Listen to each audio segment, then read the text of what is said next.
Hello everyone, क्या आपने कभी सोचा है कि इंडिया का सबसे बड़ा कॉन्स्टिट्यूशनल पोस्ट कौन सा होता है?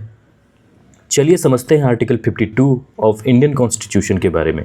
आर्टिकल 52 बहुत सिंपल है, लेकिन वहीं बहुत ज़्यादा पावरफुल और बहुत इंपॉर्टेंट रखता है हमारे इंडियन कॉन्स्टिट्यूशन में। ठीक है, आर्टिकल 52 सिंपली ये कहता है कि there shall be a president of India. मतलब है कि इंडिया में हमेशा शैल लगा हुआ है, हमेशा एक प्रेसिडेंट होगा। ठीक है, अब सवाल ये आता है कि प्रेसिडेंट आखिर करता क्या है? तो देखिए, president head of the state होता है।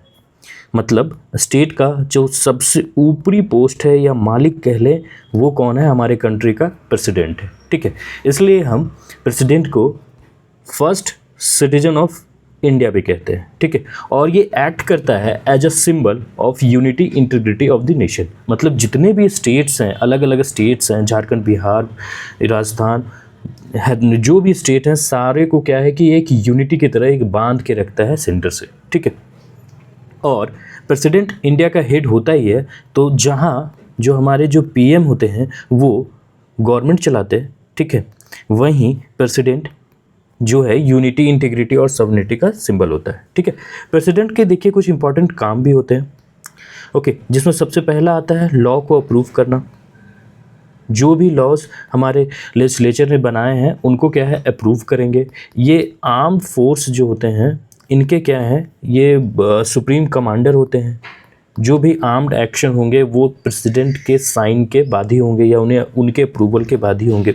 साथ में जो पीएम होते हैं और काउंसिल ऑफ मिनिस्टर, इनका जो अपॉइंटमेंट है वो कौन करता है? वो प्रेसिडेंट ही करता है। तो प्रेसिडेंट के पास बहुत ज़्यादा पावर नहीं है, क्योंकि इसलिए इन्हें क्या कहा जाता है? डी ज्यूरी एग्जीक्यूटिव, क्योंकि ये नॉमिनल हेड होते हैं। ठीक है, बस नाम के हेड होते हैं। और ये जो काम जो करते हैं वो सारा काम पीएम और काउंसिल ऑफ मिनिस्टर के एडवाइस पे करते हैं। ठीक है, वो एडवाइस देते हैं कि हाँ भाई ये काम करो, तो फिर प्रेसिडेंट वो काम करते हैं। तो उन्हें क्या कहते हैं? D jury executive. और जो रियल जो हेड होते हैं वो प्राइम मिनिस्टर और काउंसिल ऑफ मिनिस्टर होते हैं। That is called de facto executive. ठीक है, देखिए हमारा जो गवर्नमेंट है वो उनके तीन इंपॉर्टेंट ऑर्गन होते हैं। सबसे पहला होता है लेजिस्लेचर, एग्जीक्यूटिव और जुडिशरी। ठीक है, लेजिस्लेचर का सिंपल काम होता है लॉज बनाना।